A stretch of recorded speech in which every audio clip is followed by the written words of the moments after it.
8 months ago, my dad passed away and life hasn't been the same since. Now it's just me and my brother trying to figure out how to move forward without him.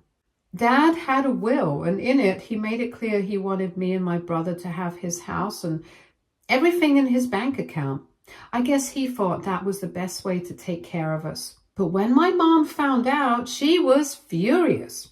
She felt like she had been pushed aside, like Dad had chosen us over her. The thing is, my mom and Dad never really had a good relationship, even when he was alive. She had me when she and Dad were still young and still in college, and I guess it was too much for her. The pressure of being a mother, of having this whole new responsibility when she wasn't ready, became overwhelming. So one day, she just left me and my dad without any warnings. She disappeared for 2 years, and during that time, it was my dad and his parents who raised me. They were the ones who fed me, took care of me, and gave me the love that I didn't get from her. I don't remember much from when I was really little, but I do know that my dad never made me feel like I was missing something. He was there, always making sure I had what I needed, even though he must have been hurting from what she did. Then 4 years after she left, my mom suddenly showed back up in our lives, acting like nothing had happened. She gave this whole emotional story about how she regretted leaving us and how much she missed us and how she wanted to be part of our lives again. She cried, she apologized, and she made all these promises about how things would be different this time if he gave her a second chance. My dad, being the kind person he was, decided to give her another chance. Maybe he still loved her, or maybe he just wanted me to have both parents in my life. Either way, he let her back in. But for me, I never really connected with my mother. I couldn't just forget that she had left me behind. I couldn't pretend that those 4 years without her hadn't happened. No matter how hard she tried to act like we were a normal family again, I just didn't feel that connection with her. She has always been a distant parent to me, more like someone who was just there rather than someone who truly cared about being involved in my life. She never really made an effort to get to know me, and honestly, I don't think she ever wanted to. One of the biggest issues between us is how different we both are. I have never been the girly daughter she has always wanted. I like sports, I dress comfortably rather than fashionably, and I'm not interested in makeup or anything she thinks a proper girl should be into. Instead of accepting me for who I am, she has constantly criticized me all my life. In the past, she would roll her eyes when I wore baggy clothes, make snide comments when I spent too much time playing outside, and complain to my dad about how embarrassing it was that I wasn't more ladylike. She would even talk to other people about it like it was some great disappointment that her daughter wasn't the picture-perfect version of what she imagined. That's why I've always felt distant from her. She didn't just ignore me, she made me feel like I wasn't good enough in her eyes, like who I was at my core was something to be ashamed of. And after years of that, it became impossible for me to see her as a real mother. She was just someone I had to live with, someone who happened to be connected to me by blood, but she never felt like family. Then, when she got pregnant with my brother, things only got worse. She absolutely hated being pregnant and never tried to hide it. She complained constantly about how uncomfortable she was, how much she hated gaining weight, how she hated my dad for getting her pregnant again. It was like she saw the whole thing as a burden rather than something to embrace. Of course, pregnancy isn't easy, and I get that it can be really tough, but the way she handled it was different. He reminded her that she had the option to terminate the pregnancy well before the time, but she chose not to do that. Now she was blaming him as if he had asked her to get pregnant. Over the months, she and my dad continued to fight all the time. It was like every little thing set her off. For example, she would constantly criticize my dad no matter what he did.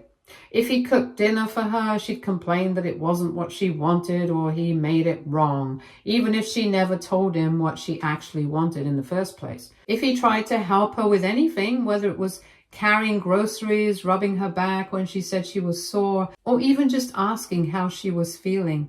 She would snap at him, saying he was being too much or that he was just pretending to care. But if he ever stepped back and gave her space, she'd get mad about that too, saying he was neglecting her. It was like there was no winning with her. I remember one time when my dad forgot to buy her favorite ice cream at the store as he had been very busy at work. Instead of being a bit understanding, she exploded on him, yelling about how he never listens and doesn't care about her needs. She aggressively moved close to his face and slapped him in a fit of rage. It was unnerving to watch my mother do that, and it left me traumatized. Even when it came to me, she made sure I felt her resentment too. Before she was pregnant, she was already distant. But during those 9 months, it was like she couldn't stand me. If I tried to talk to her, she would brush me off or roll her eyes like I was annoying her and gesture me to go away. If I was playing too loudly or even just laughing in another room, she'd yell at me to be quiet, saying I was giving her a headache. There were times when I would try to do something nice, like help her with something around the house, but she would just yell at me till I burst into tears. Made me feel like nothing I did was good enough for her. One of the worst moments I remember during her pregnancy was when I had a school event, a small sports competition I had been excited about. I told my mom about it, hoping that she would come and support me. Instead, she scoffed and said, "Why would I want to watch you running around getting sweaty like some boy?" That comment stung. However, my dad overheard and tried to defend me, but that led to another fight between them, where she accused him of always taking my side and turning me against her. But the truth was, I didn't need anyone to turn me against her. She was doing that all on her own. Whenever my dad tried to calm things down or reason with her, she would blame it all on her hormones. She acted like that gave her a free pass to be as mean and disrespectful as she wanted. But the truth is, hormones don't make someone cruel. They don't make a person lash out and belittle the people around them. That was just her. And even after she had my brother, things didn't get better. If anything, it was just the beginning of even more problems. My mom refused to take care of him properly, especially when it came to feeding him. She would complain all day that she was exhausted and that she wasn't getting enough sleep or that she wasn't built for this, even though my dad and his parents were doing everything. They were the ones who fed and took care of my brother. Because if it were just up to her, I don't think she ever would have. Back then, she was always on edge, snapping at the smallest things. It was like walking through a minefield. You never knew what would set her off. If my dad tried to help, she'd lash out at him, calling him useless or saying he didn't understand what she was going through.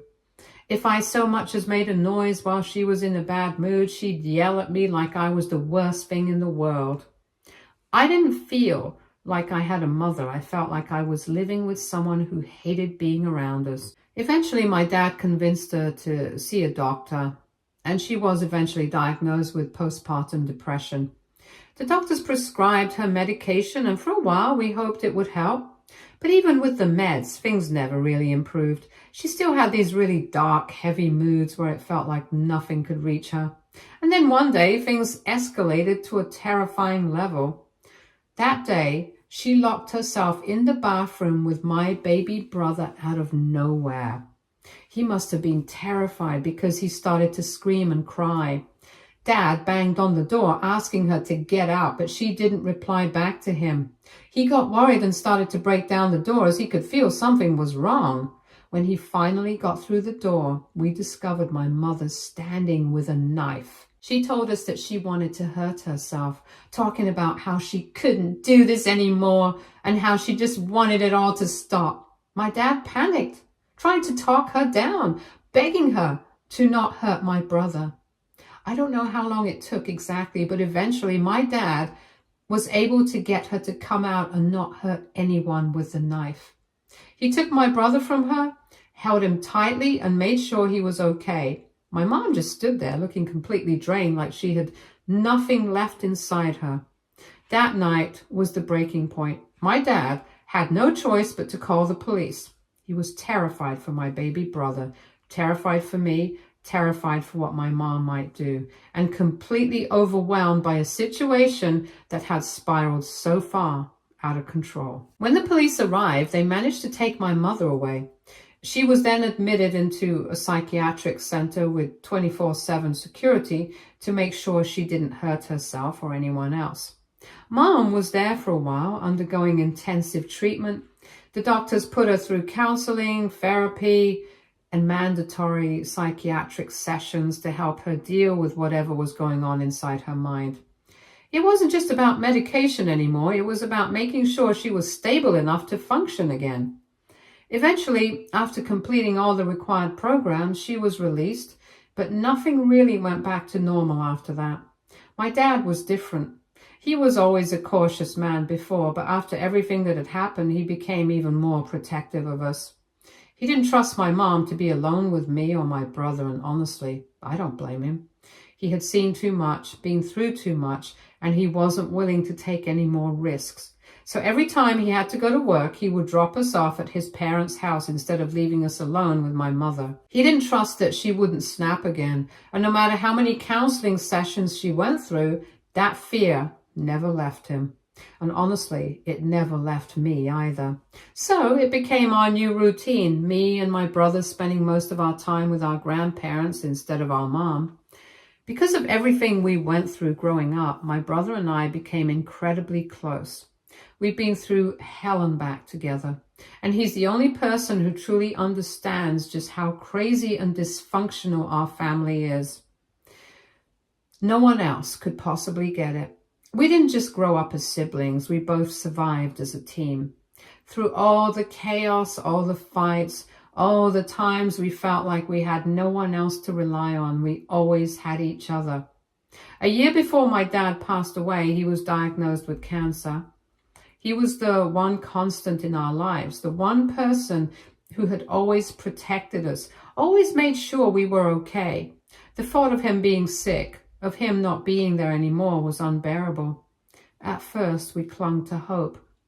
The doctor said chemotherapy might help, so we convinced ourselves that he would get better. We told ourselves that he was strong, that he had survived so much already, and that this was just another battle he would win. Every time he went in for treatment, we held on to the idea that maybe this would be the round that made a difference.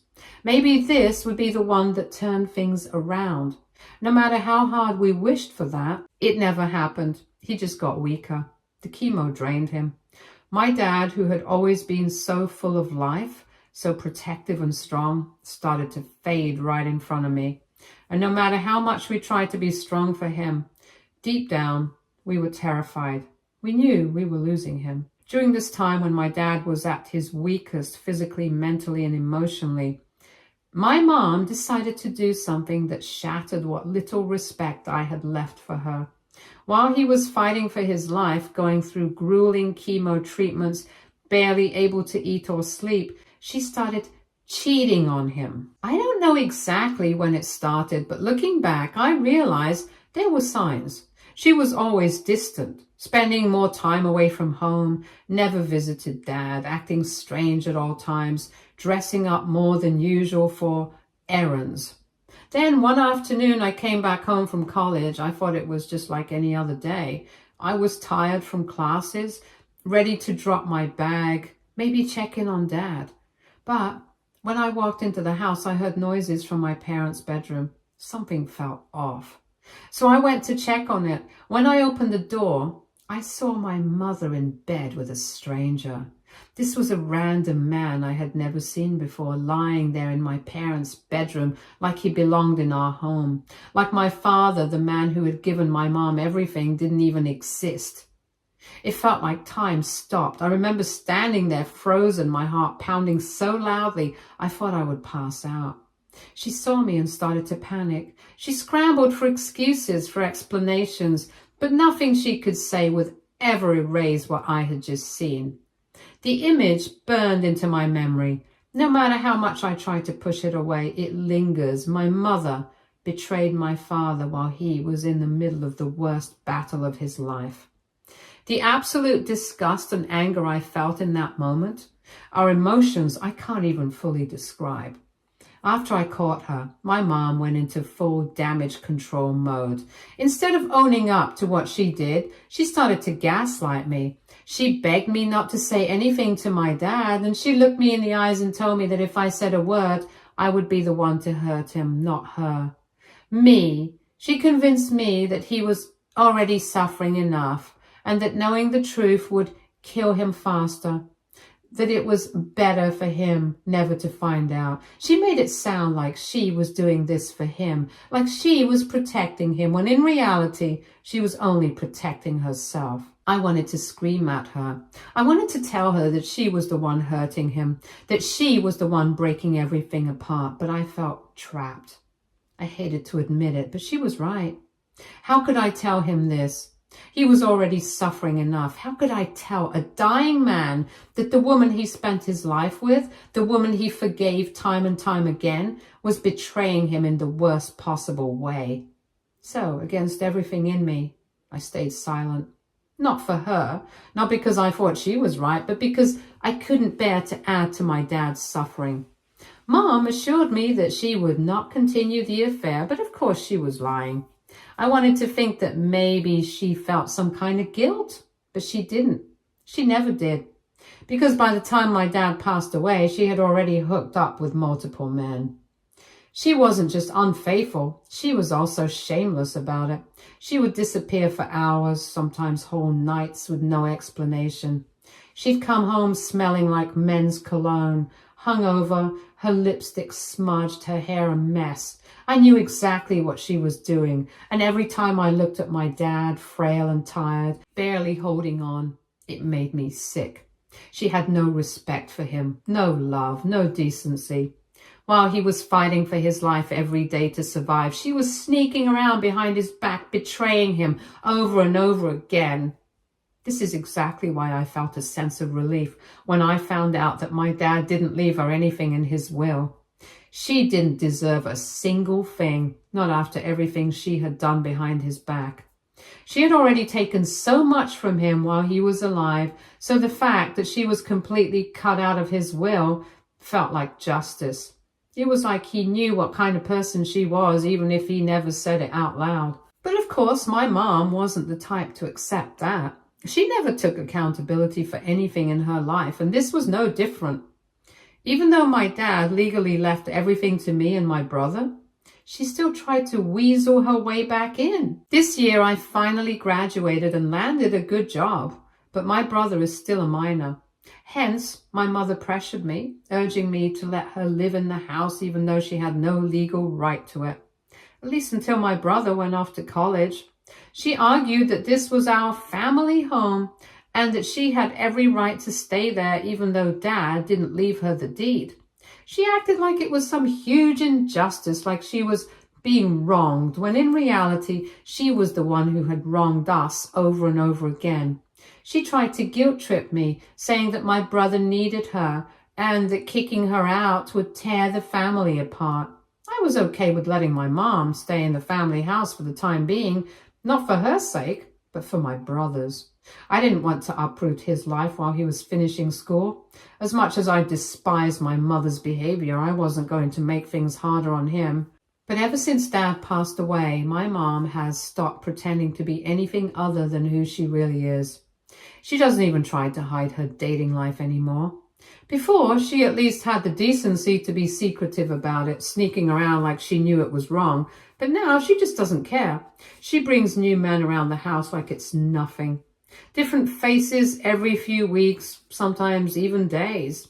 She parades them around openly as if she's a teenager who just discovered dating, completely oblivious to how it affects my brother. He hates it, probably even more than I do. He's the one who wakes up every morning, walks into the kitchen half asleep, only to find some random man making coffee or sitting at the table like he belongs there. He has told me that he doesn't even feel comfortable in his own home anymore because it doesn't feel like a home after his dad passed away. He says it feels more like a cheap motel with a revolving door of strangers, men who come and go without a second thought. This week, my mom took things to a whole new level. Without even telling my brother, she packed her bags, left him alone in the house, and went off on a vacation with her newest boyfriend to Vegas. Because, of course, that's exactly the kind of impulsive, reckless thing she always does. At first, we didn't think much of it. She had been disappearing with random men so often that it wasn't even surprising anymore. But then, out of nowhere, we saw her recent social media post. There she was, smiling in a white dress, standing next to some man we had never seen before, with a cheesy caption announcing that she had just gotten married. My eyes widened in shock as I couldn't believe it. She had actually gotten married to this guy just months after my dad passed away. She didn't even have the decency to wait for a while. My brother and I were furious that she got married without even informing us. No conversation with us, no warning, not even a heads up. And if that wasn't bad enough, she actually had the nerve to call us later that day, where she went on and on about how proud she was of her second marriage, talking about how she had finally snatched a good man. Then, in the most nauseatingly cheerful tone, she told us that he was going to be our new stepdad. I almost gagged. The absolute audacity of this woman to try and force this complete stranger into our lives, as if we were supposed to welcome him with open arms. As if our dad, the man who raised us, who sacrificed everything for us, was just some old chapter she could close and move on from without a second thought. Not even a full day after getting married, this man, this complete stranger, moves into our house like he owns the place. My brother, still reeling from the shock of Mom's sudden marriage, comes home from school and finds boxes and boxes of Dad's things outside on the pavement. His clothes, his books, his framed photos, his personal belongings, all of it just thrown outside like trash.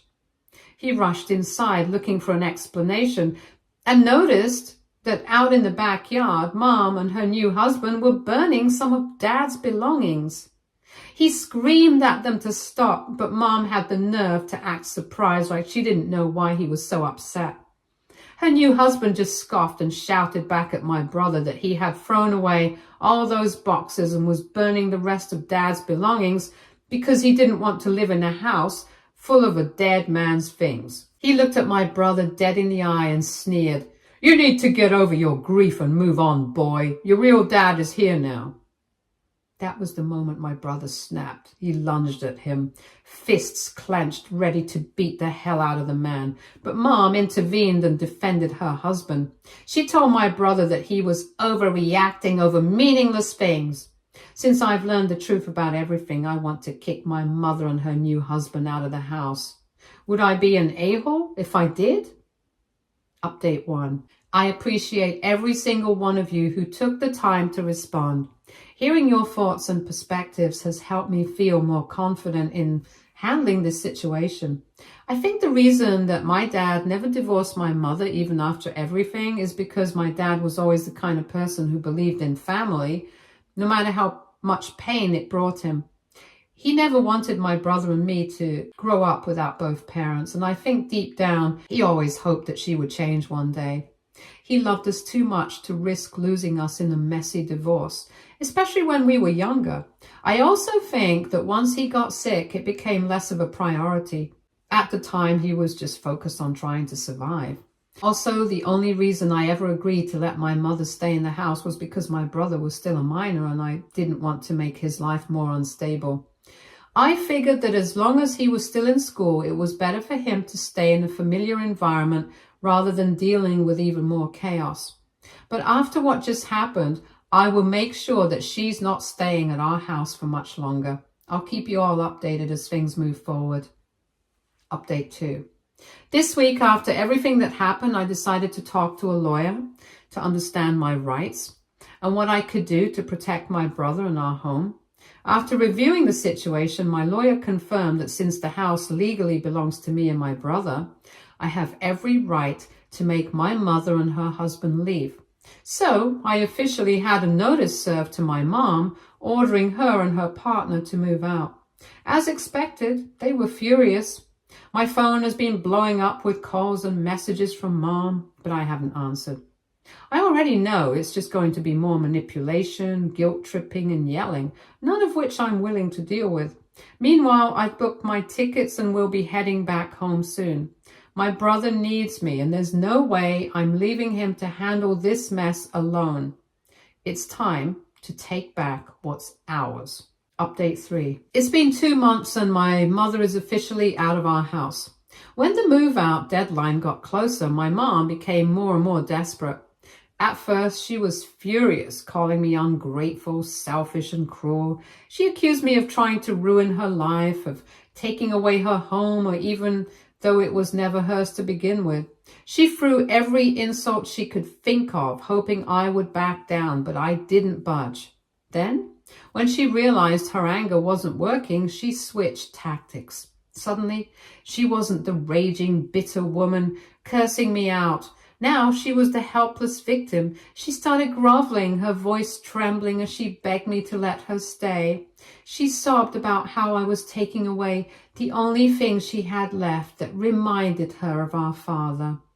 She kept repeating that she and her husband had nowhere else to go, as if that was somehow my problem to fix. I didn't care, not anymore.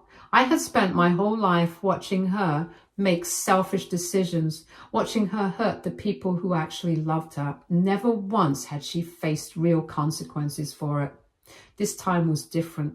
She made her choices and now she had to live with them. When Mom couldn't convince me, her husband tried to intimidate me, believing he could scare me into changing my mind. He went on about how I was being disrespectful and heartless for kicking my own mother out of the house.